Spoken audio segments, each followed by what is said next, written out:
नमस्कार बंधुओं, आज की प्रवचन बेला में आपका भगवान ज्ञानदेव गंगा माता मंदिर के प्रांगण में स्वागत है। हम आपको सुनवाने जा रहे हैं श्री आर के सिन्हा जी के मुखारबिंद से एक सुंदर सीख जो रावण से हम ले सकते हैं। रामायण के दो अहम कैरेक्टर हैं, राम और रावण, और दोनों ही विद्वान और अवतारी थे। हमने रामचंद्र जी से तो बहुत सीख ली थी, लेकिन रावण से क्या सीख ली बहुत कम ही लोग जानते हैं उनके कैरेक्टर के बारे में। तो आज हम बात करेंगे रावण की चरित्र पर और सिन्हा साहब से सुनेंगे कि रावण की चरित्र से हम क्या सीख ले सकते हैं। और ये फरमाइश बहुत दिन से हमारे पास आई हुई है, साउथ अफ्रीका से श्री रामचंद्र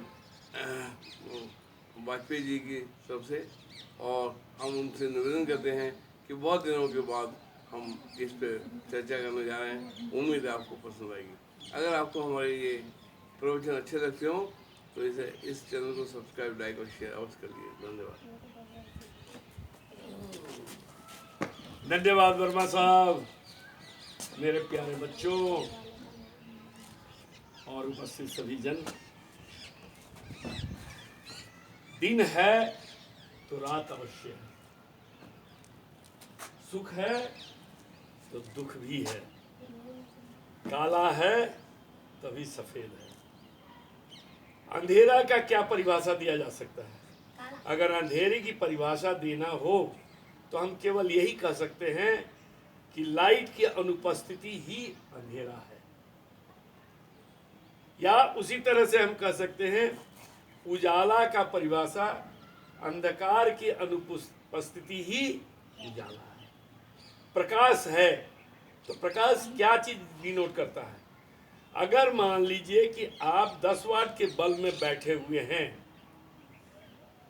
और आपको वहीं पर बगल में जला दिया जाए 100 वाट का बल्ब, तो 10 वाट का प्रकाश जो होगा वो अंधेरा लगने लगेगा और 100 वाट का प्रकाश जो होगा वो उजाला लगेगा। तो ये सब तुलनात्मक अध्ययन है, और सबसे बड़ी बात क्या है कि हम उसी को प्राथमिकता देते हैं जो हमारे अनुकूल होता है।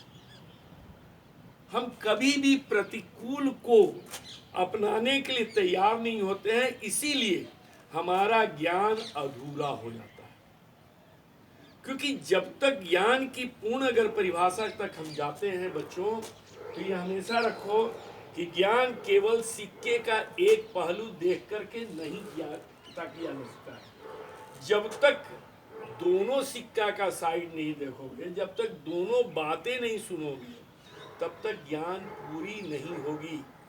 अक्सर हम लोग अपने जीवन के दौर में अपने मित्रों की बातों को सुन लेते हैं और उसी को सत्य मान लेते हैं, लेकिन उसके पीछे की कहानी क्या होती है ये हम जानने की कोशिश नहीं करते हैं। इसीलिए हम हमेशा अर्ध सत्य में रहते हैं, और अर्ध सत्य हमेशा धोखा देने वाली होती है। राम और रावण दो इतने विशाल स्तंभ हैं हमारे संस्कृति के कि किसी एक की कहानी कह करके हम दूसरे को अनदेखा कतई नहीं कर सकते हैं। अगर हम राम की बात कर रहे हैं तो राम का जन्म क्यों हुआ? जो इतना बड़ा महान पुरुष जिसको हम भगवान का दर्जा देते हैं, जो हमारे भगवान थे, तो भगवान को भी इस पृथ्वी पर आना पड़ा, जन्म लेना पड़ा, इसलिए रावण का संहार करना। तो आप अंदाज लगा सकते हो कि रावण कोई छुटभैया हीरो नहीं था, कोई छुटभैया कोई लफ्फाबाजी वाला नहीं था। रावण भी उतनी ही शक्तिशाली होगा कि उसको मारने के लिए भगवान को अवतरित होना था। तो रावण की विषयता को हम बहुत कम आंकते हैं, चूंकि हमारी सोसाइटी, हमारा रहन सहन अर्ध सत्य में ही जी रहा है। तो जो हमारा है वो हमारे लिए सब कुछ हो जाता है, उसकी सारी दोष छिप जाती है, और जो दूसरे फेस पर है उसको हम लोग अक्सर उसको खराब कहते हैं। मतलब कि रावण जो है उसे हम राक्षस का रूप दे देते हैं, उसे हम 10 मुख कह देते हैं, बड़ा बढ़िया आकृति बना देते हैं, 10 गो सर लगा देते हैं, एक बीच में लगा हुआ है और कहते हैं कि यही रावण है।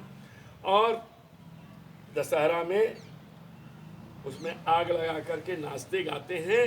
लेकिन कभी सोचा आपने कि रावण था क्या, कौन था? ठीक है, चूंकि राम के वंशज हम लोग हैं, राम हमारे पूर्वज हैं, राम हमारे भगवान हैं, इसलिए उनको सादर प्रणाम करते हुए कहता हूँ कि जो भगवान जिसके लिए अवतरित हुए वो भी कोई कम ये नहीं था, अतुलनीय था वो भी। रावण भी बहुत विशाल था। रावण 10 ग्रीवा का मालिक था, मतलब 10 सर नहीं थे मेरे बच्चों। रावण के पास 10 सर नहीं था। रावण 10 आदमी के 10 दिमाग के बारे में अकेले सोचता था। उसका दिमाग एक साधारण मनुष्यों से 10 गुना ज्यादा चलता था। रावण इतना प्रतापी था, इतना शक्तिशाली था कि शिव को भी अपने बस में कर लिया था। हम लोग इतनी पाठ पूजा करते हैं, रात दिन लगे रहते हैं, फिर भी कोई एक देवी देवता को प्रसन्न नहीं कर पाते हैं। और रावण ने पूरे ब्रह्मांड को अपने हाथों में कर लिया था, सबको जीत लिया था। स्वर्ग पर राज था, इंद्र उससे भागते थे। 9 ग्रह, जो एक एक ग्रह हमारी भविष्य के दृष्टा हैं, भविष्य का निर्धारण करता है, नियंता है, उन सारे 9 ग्रहों पर शासन रावण का था। कुबेर का खजाना कहते हैं, कुबेर रावण का भाई था, परंतु कुबेर भी रावण के अधीन था। मतलब सृष्टि की सारी संपत्ति का मालिक अगर कोई एकमात्र था तो वो रावण। बुद्धिमान 10 सिर के बराबर, मतलब 10 मनुष्यों के बराबर अकेले था। और शक्तिशाली इतना कि कोई उससे विजय पा ही नहीं सका। अजय था, अजय। इसीलिए तो भगवान को भी इस पृथ्वी पर अवतरित होना पड़ा। भगवान को भी मनुष्य के रूप में दुख को झेलना पड़ा। भगवान भी दुखों के सागर से गुजरे हैं। हम जिनको भगवान कहते हैं वो नर के रूप में आकर के सब कुछ दिखाए हैं कि हम नर के रूप में थोड़ी सी दुख आ जाती है, थोड़ी सी प्रसन्नता आती है, थोड़ी सी असफलता आती है तो हम डिप्रेस्ड हो जाते हैं। राम के पास कितनी असफलताएं हैं, लेकिन राम हर दिन हर क्षण एक अपनी नियत कार्य के लिए ही सतत प्रयासरत रहे। उनको रावण को मारना था, क्योंकि वो जानते थे कि रावण का वध, रावण से मुक्त करना संसार को किसी और देवी देवता और गण में नहीं है, केवल स्वयं भगवान ही थे, स्वयं राम ही थे जो मार सकते थे। तो आइए हम लोग रावण से कुछ 10 चीज सीखे, 10 चीज से 10 सीख आज कम से कम सीखे। जब रावण हार गया, युद्ध भूमि में गिर गया, तो राम ने लक्ष्मण को बोला, हे लक्ष्मण, जो तुम आज देख रहे हो धराशायी होते हुए इस वीर को, ये वीर एकमात्र ऐसा वीर है जो सब पर विजय प्राप्त कर चुका है, हर चीज पर विजय प्राप्त कर चुका है। ये केवल प्रभु मतलब विष्णु को छोड़ करके बाकी किसी को नहीं छोड़ा है।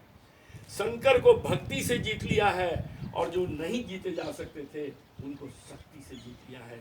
ये माँ काली को भी प्रसन्न कर लिया है। माँ काली भी इसी के गुणगान करती हैं और सब लोग सहृदय होकर के वरदान देते हैं।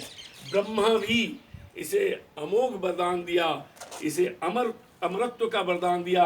केवल एक पैसे छूट गया, वो रावण की मूर्खता के चलते छूट गया, क्योंकि रावण जानता था कि मैं इतना वीर और शक्तिशाली हूँ, देवी देवताओं पर विजय पा सकता हूँ, कहीं शक्ति से तो कहीं भक्ति से तो कहीं अपने कमिटमेंट से। जिस कार्य में लग जाता था उसको सफल करके रखता था। रावण से ये सीखने को मिलता है कि कोई भी कार्य करो तो पूरे मनोयोग से करो, पूरा ध्यान से करो, कार्य में सफलता मिलेगी ही। ब्रह्म को भी प्रसन्न किया, शिव को भी प्रसन्न किया, माँ काली को भी प्रसन्न किया, और समस्त सृष्टि का मालिक बन करके बैठ गया। केवल जब ये सारी चीज हो रही थी, ब्रह्म ने कहा कि मैं तुम्हें अमोघ वरदान नहीं दे सकता हूँ। सृष्टि की ये नियति है कि जो जन्म लिया है वो मरेगा ही, तो तुम अमर तो हो, लेकिन कोई ऐसा बताओ जिसके जो तुम्हारे मृत्यु का कारण हो सकता है। तो रावण ने बहुत कैलकुलेट किया, क्योंकि महान पंडित था रावण, तो उसने कैलकुलेट करके देखा कि मैं सब पर विजय पा सकता हूँ। मेरे सामने तुच्छ मानव, बंदर, रिछ, ये सब जो हैं जंगली जानवर, ये मेरे पैरों के नीचे दब करके मर जाने वाले लोग हैं। तो उसने बोला कि ठीक है, अगर ऐसी ही बात है तो मनुष्य, रिछ, बानर, इनको छोड़ करके हमें कोई न मार सके। ब्रह्मा ने कहा एवमस्तु। ब्रह्मा ने ये वरदान दे दिया। रावण जानता था कि मनुष्य और रिछ, बानर में कौन सी शक्ति है, ये तो हमारे पैरों के नीचे रहने वाले हैं, ये लोग क्या करेंगे। लेकिन रावण वहीं पर एक गलती कर गया अभिमान में।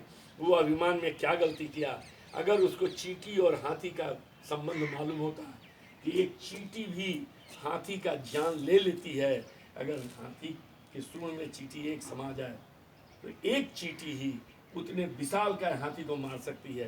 रावण यहीं पर मात खा गया और यही उसके मौत का कारण बना। एक छोटी सी भूल, जो भूल क्यों हुई, उसके अहंकार के चलते हुई। तो राम ने लक्ष्मण को बहुत समझाया, हे लक्ष्मण, रावण वीर प्रतापी और बहुत धनुर्धर होने के साथ साथ महान महात्मा है, ये मतलब शक्तिशाली सिद्धियां प्राप्त किए हुए है, ये गुणों का खान है। ठीक है, अब तो रावण जा रहा है, तुम जाकर के इससे कुछ शिक्षा ले लो। लक्ष्मण जाते हैं। लक्ष्मण के दिमाग में थोड़ी सी अहंकार है। लक्ष्मण धराशायी पड़े हुए अपने शत्रु को देख करके उसके सिरहाने खड़े होते हैं। उनको लगता है कि मैं तो इसका विजयी हुआ सम्राट हूँ, इसके सिरहाने ही खड़ा रह जाएगा। लेकिन रावण उस वक्त भी अपनी विवेक का परिचय देता है और लक्ष्मण को समझाता है, हे लक्ष्मण, सीखना हो तो मेरे पैरों की तरफ आओ, सर पर बैठ करके नहीं सीखा जा सकता है। अतः गुरु से जब भी कुछ सीख रहे हो बच्चों, तो गुरु के पैरों की तरफ जाना जाता है, गुरु के सर के ऊपर नहीं जाया जाता है। सीखना जब भी कभी हो तो पैरों की तरफ आओ। लक्ष्मण पैरों की तरफ आता है तो रावण पहला सीख क्या देता है कि अपने निकटतम लोगों से कभी भी बैर न करना। रसोईया, द्वारपाल, और आज की डेट में अगर कहें तो ड्राइवर, उस डेट में कहें तो रथ का सारथी, ये जितने भी सेक्रेटरी, पर्सनल असिस्टेंट, ये जितने भी लोग हैं, कभी भूल करके भी इनसे दुश्मनी न करना। आप लोग जब भी अपने नौकरी पेशा में आओगे, जब भी कोई ऑफिस अटेंड करोगे, तो कभी भी अपने पीए से, अपने चपरासी से, अपने ड्राइवर से, अपने निकटतम कोई भी हो, खाना बनाने वाला हो, रसोईया हो, जहाँ सेविंग कराने जाते हो, नाई हो, इन सबों से दुश्मनी कभी मत लेना, नहीं तो भारी पड़ेगा। रावण की ये पहली सीख थी कि अपने निकटतम जो भी आपके आसपास हमेशा रहता है, उनसे कभी भूल करके भी दुश्मनी मत लेना। हम भी बोलते थे अपने ड्राइवर को कि देखो हम लोग चल रहे हैं कहीं यात्रा पर, तो हम लोग रास्ते में बस दो ही हैं, सबसे निकटतम संबंधी तुम मेरे हो और तुम्हारे सबसे निकटतम मैं हूँ। अगर कहीं कुछ हो जाता है रास्ता में, घटना दुर्घटना, तो तुम्हारे अलावा हमारा कोई और अपना नहीं होता, और तुम्हारे साथ होता है तो मेरे अलावा कोई नहीं होगा। निकटतम जो कुछ भी हो, जो कोई भी हो, सबॉर्डिनेट है, तुम्हारा नौकर है, तुम्हारा याचक है, लेकिन उससे कभी भूल करके भी दुश्मनी न मोड़। कभी भी यह मत सोच करके निकलो कि तुम सर्वदा और हमेशा विजयी ही रहोगे। इसलिए अपने दिल में हमेशा एक बना करके रखो कॉर्नर कि अगर हार भी जाऊं तो उसको किस तरह से फेस करूं। खास करके आप लोग बच्चों को ये दिमाग में आता है, कभी कभी फेल कर जाते हैं तो बहुत ज़्यादा फ्रस्ट्रेटेड हो जाते हैं, और आज की डेट में ये देखा गया है कि इतनी महत्वाकांक्षा बढ़ चुकी है कि फेल करके लोग सुसाइड तक कर लेते हैं। ऐसा कतई नहीं होना चाहिए। फेल्योर जो है वो सबक देता है आगे कैसे स्टेप लेना है। तो failure is pillar of success, ये हमेशा याद में रखिएगा। फेल्योर हमेशा आपको एक्सपीरियंस कराता है, लेकिन बढ़िया स्टेप उठाते तो आप पास होते हैं। तो कभी फेल्योर से कभी घबराइएगा मत, और कभी भी ये दिमाग में मत रखिए कि हम हर कार्य में हर जगह पर हमेशा सफल ही होंगे। असफलता तो आना ही है, दिन है तो रात होगा ही। और उस समय केवल इतना ही एक मंत्र याद रखना है, एक ही मंत्र रखना है, this too will pass, this too will पास।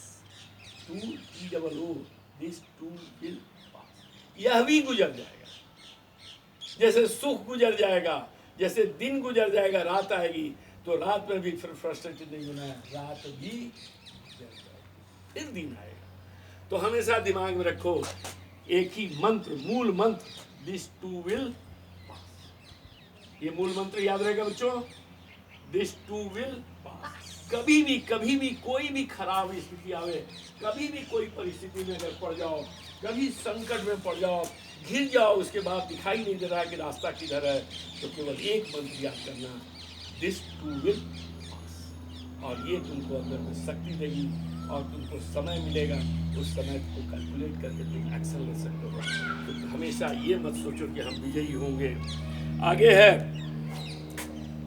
कि कभी यह मत सोचो कि शत्रु जो है वो तुच्छ है, छोटा है, वो हमारा क्या बिगाड़ सकता है। समय पड़ने पर एक मामूली सी चींटी हाथी को मार देती है। शत्रु को कभी तुच्छ मत समझना। मैं कह चुका हूँ कि रावण मनुष्यों को, वृक्षों को, वानरों को तुच्छ समझता था, इसलिए ब्रह्मा से वर में यही मांगा कि मनुष्य, वृक्ष, वानर छोड़ करके मुझे कोई न मार सके। वो कहाँ समझता था कि इतने छोटे जंतु भी कभी उसके जीवन के हमता बन जाएंगे, उसका मर्डर कर सकते हैं। एनीवे, ख्याति और यश प्राप्त करने के लोभ में कभी भी मदमस्त न होना, क्योंकि इच्छाएं अनंत हैं। जब कुछ एक चीज पा लेते हो तो तुरंत इच्छाएं जो होती है दूसरी चीज को पाने के लिए तत्काल खड़ी हो जाती हैं। इच्छाओं पर दमन करना सीखो, इच्छाओं को फॉलो करना मत सीखो। जैसे ही इच्छाओं को फॉलो करने लगते हो, इच्छाएं जो हैं सुरसा की मुंह की तरफ बढ़ना लगती है, और इच्छाओं के अंदर में लोभ आता है। लोभ केवल एक ही मात्र चीज से परिभाषित हो सकता है, वह लोभ यह है कि जब कोई चीज इच्छा तुम्हारी स्वयं के लिए हो जाए, व्यक्तिगत सुख के लिए हो जाए, तो उस इच्छा को कहते हैं लोभ। और ये लोभ बढ़ते गया। लंका सोने की थी, लंका में कोई हीरे जवाहरात की कमी नहीं थी, खुद कुबेर उसके अधीन थे, 9 ग्रह उसके अधीन थे, फिर भी रावण की लोभ बढ़ती गई। सुरा की, सुंदरी की, माया की, सबकी लोभ बढ़ी, सीता का हरण करके ले गया, और वही लोभ उसके विनाश का कारण बना। तो ख्याति और यश प्राप्त करने का उत्सुक होना, उसका लोभी होना कहीं न कहीं आपको ले जाकर के रसातल में पटक देगा। एक राजा का हमेशा ये कर्तव्य होना चाहिए कि राज्य करते समय केवल प्रजा का सुख देखे, प्रजा का भला देखे, अपने सुखों से हट करके, अपने परिवार से हट करके, अपने लोगों से हट करके अपनी प्रजा को पिता स्वरूप बन करके पालन करना चाहिए। आज की देख रहे हो, आज जो राजा हैं अपने परिवार के लिए, नेहरू डायनेस्टी को देख लो, मुलायम सिंह के डायनेस्टी को देख लो, करुणानिधि की डायनेस्टी को देख लो, ये सब लोग आज के राजा हैं, लेकिन क्यों मारे जा रहे हैं? क्यों आज विपक्ष में भी बोलने की हिम्मत इनकी नहीं हो रही है? क्यों ये स्ट्रांग होकर के गवर्नमेंट को नहीं डिफेंड कर रहे हैं? केवल परिवारवाद के चलते। एक राजा जब भी परिवारवाद के अंदर फंसता है तो उसका पतन निश्चित होता है। इसलिए राजा का कर्तव्य है प्रजा का हित देखना, प्रजा का सुख देखना। दूसरा, आगे बढ़ते हैं 6ठे अध्याय की ओर। तो कभी भी चापलूस, मक्खनबाज और झूठी प्रशंसा करने वालों से सावधान रहें। अगर कोई चापलूसी कर रहा है, मक्खन लगा रहा है, तो please beware of that. वहाँ पर कहीं न कहीं नीयत में खोट होती है तभी लोग चापलूसी पर उतारते हैं। और एक बहुत छोटी सी कहावत मैं अगर आप लोगों को आज बता दूँ, अभी आप लोगों को जीवन में बहुत लंबा लाइन चलना है तो ध्यान ध्यान से सुनिए। एक बहुत मूल मंत्र देता हूँ, सुन लो बेटा, काम आएगा, क्योंकि ये लाइफ में फिर दोबारा नहीं मिलेगा। ये लाइफ काम आएगा। अति भक्ति चोर लक्षण, इसको रट लीजिए। अति भक्ति चोर लक्षण। जब कोई आपको जरूरत से ज्यादा आपसे भक्ति दिखा रहा है तो इसका मतलब है कि मन में कहीं ना कहीं उसके चोर बैठे। जहां भी देखिए आज की डेट में आपको जगह जगह पर तरह तरह के प्रलोभन दे दे करके कोई कुछ गिफ्ट दे रहा है, कोई कुछ गिफ्ट दे रहा है। 10 रुपया लगाओ 50 रुपया मिलेगा, 50 रुपया लगाओ 500 रुपया मिलेगा, ये लॉटरी ले लो, ये इंश्योरेंस करा लो, ये सब लोग दे दे करके जहाँ भी कैलकुलेटेड वे से ज़्यादा गेन मिल रहा है, प्लीज़ गांठ बांध लो कि अति भक्ति चोर लक्षण। वहाँ सावधान हो जाओ। जब कोई सीमा से बाहर जा करके तुमको सब जवाब दिखाता है। एक आया था हम लोग के समय में, नवभारत टाइम्स का था, वो वृक्ष लगाने वाला, सागवान वृक्ष 95 के आसपास, और उसमें सारे लोगों का पैसा डूबा। वहाँ भी प्रलोभन इतना ही था और मैं उस समय इसी मंत्र से बचा था। सारे लोग हमको कन्विंस कर चुके थे, लेकिन मेरे दिमाग में एक ही आया, इतना ये आदमी क्यों सिफारिश कर रहा है, जरूर इसके मन में कहीं धोखा है। और ultimately I was proved right. वो प्रेम से भक्ति से लोगों को लूटा था। तो अति भक्ति चोर लक्षण। तो हमेशा पहचानो कि कौन झूठी हमारी तारीफ कर रहा है। और जो सच्चे मित्र होंगे वो आपकी सच्चाई आपके मुंह पर बोलने से थोड़ा सा भी हिचकेंगे नहीं। अगर कोई आपका क्रिटिसाइज करता है, आपके मुंह पर करता है, आपके पीठ पीछे नहीं, तो ये मान करके चलो कि मेरा सच्चा मित्र है, वो चाहता है कि मेरी जो कमी है वो दूर हो। इसलिए ऑलवेज इनवाइट सच्चे मित्र। अगला आइए, कोई भी मणि रत्न पंडित ज्योतिष आपको कहीं भी आपके भाग्य से ज्यादा नहीं दिला पाएंगे। जो आपका कर्म है उतना ही आपको प्राप्त होगा। जैसा करोगे आज वैसा ही कल भविष्य होगा। आज की खेती कल की फसल है, कल की खेती आज की फसल थी। तो वर्तमान अगर खराब है तो आपका भूतकाल में आपने कर्म खराब किया था। और आज अगर वर्तमान में बढ़िया कर्म करेंगे तो आने वाला भविष्य आपका सफल होगा। इसलिए ये मान के चलिए कि आपकी कर्मों की खेती और कहीं नहीं जाएगा। और जो अच्छा काम है, अगला 8वां सीख है, जो अच्छा काम है वो सुबह से शीघ्रम, जितना जल्द हो अच्छे कार्य को संपादित करिए। कभी मत टालिए अच्छे कार्य को। रावण को नॉलेज था, टेक्निक मालूम थी कि स्वर्ग में सीढ़ी बना सकता था। उसकी ख्वाब थी, सपना था कि मैं अपने पूरे जनता जनार्दन को स्वर्ग ले जाऊंगा, भेज दूंगा, स्वर्ग में सीढ़ी रहेगी, लंका के सारे लोग सीधा स्वर्ग जाएंगे। लेकिन शक्तिशाली बहुत था, उसकी अहम था कि मैं तो जब चाहूँगा तब बना लूँगा। आप लोग भी ऐसा ही करते हो, जब चाहूँगा पढ़ लूँगा, नतीजा होता है एग्जाम आ जाता है, उस दिन तड़पाने लगते हो कि ये चैप्टर छूटा, वो चैप्टर छूटा, ऐसे छूटा, वैसे छूटा। इसलिए जो भी दिमाग में आवे शुभस्य शीघ्रम, और जो अनिष्टकारी चीज़ें हैं जिससे कहीं ना कहीं आपको दुर्बलता का प्रतीक हो रहा है, उससे आप टालें। अगर मान लीजिए आपके बात करते समय कभी भी आपके आसपास आपके दोस्तों का फ़ोन आ जा रहा है, आपका व्हाट्सएप पर मन कर रहा है, तो उसको थोड़ा देर के लिए टाल दीजिए कि अभी नहीं, मैं अपना टारगेट पूरा कर लूँ तब उसको देखूँगा। थोड़ा सा टालना ही आपका जो है आपके जीवन में क्या क्या नहीं तरक्की ला देगा, क्या क्या नहीं सफलता दिला देगा, इसका कथन बड़ा मुश्किल है। अगली चीज 9वीं सीख, अपने रहस्य को अपने किसी भी निकटतम को कभी न बताओ।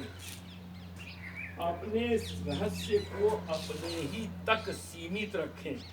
अगर अपना रहस्य आप जाहिर करते हैं तो किसी न किसी दिन आप उन रहस्यों के बताने के चलते आप धोखा खा सकते हैं। रावण जैसा शक्तिशाली सम्राट मारा नहीं जाता अगर विभीषण को ये रहस्य नहीं बताया होता। विभीषण ही कारण बने कि राम समुद्र लांघ करके लंका में पहुंचे। विभीषण ही कारण बने कि हनुमान को सीता का पता लगा, अशोक वाटिका में बैठी हुई है। विभीषण ही कारण बने जो रावण के नाभि में अमृत कुंड है इसका भेद बताया। विभीषण ही कारण बने जो लंका के सारे राज को खोले।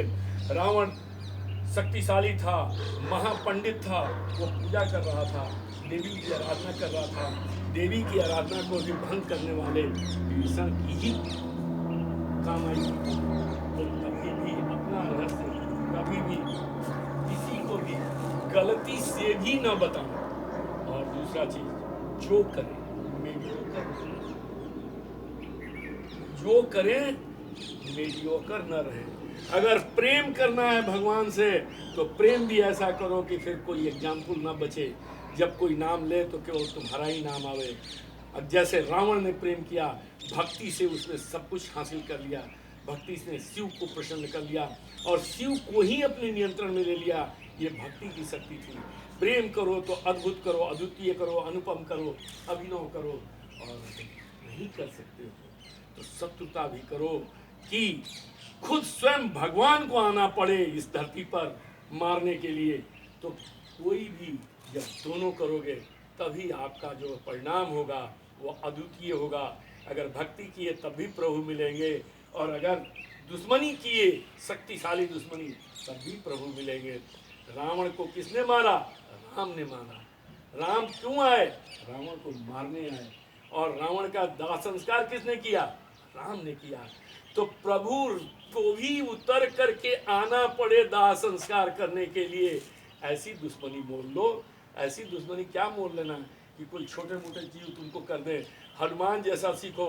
दुश्मनी क्या मोल लिए? उनको देखना था रावण का किला, तो क्या किए? रावण के बेटा को ही मार दिए ताकि छोटा मोटा जज फैसला न सुना ले। एक बंदर को फैसला सुनाना हो तो रावण को सुनाना पड़े, क्योंकि रावण का बेटा मरा था। तो शक्तिशाली रावण हनुमान को बंधवा करके अपने किला में मंगवाता है और हनुमान का पर्पस सॉल्व हो जाता है। किला में कैसे मंत्री लोग हैं, किला का कैसा सुरक्षा है, सब कुछ जान जाते हैं। तो कभी भी जो काम करो पूरी शिद्दत से करो, पूरी मेहनत से करो, पूरी जान लगा करके करो और चरम सीमा तक करो। और मैं समझता हूँ कि आज के बाद आप लोग भी अपने काम में खूब शिद्दत से लगेंगे, खूब मन से लगेंगे और हर सफलता को आप लोग हाजिर करेंगे। मैं आर.के. सिन्हा आप लोगों को आज प्रेरणा दे रहा हूँ सिर्फ इसलिए कि आप लोग मेरे इस आदमी को जो भी ज्ञान है वो आपको मिले और आप सफल हों, हमसे आगे बढ़ें। मैं आपका हमेशा आभारी रहूँगा यदि आप अपने जीवन में सफल होंगे।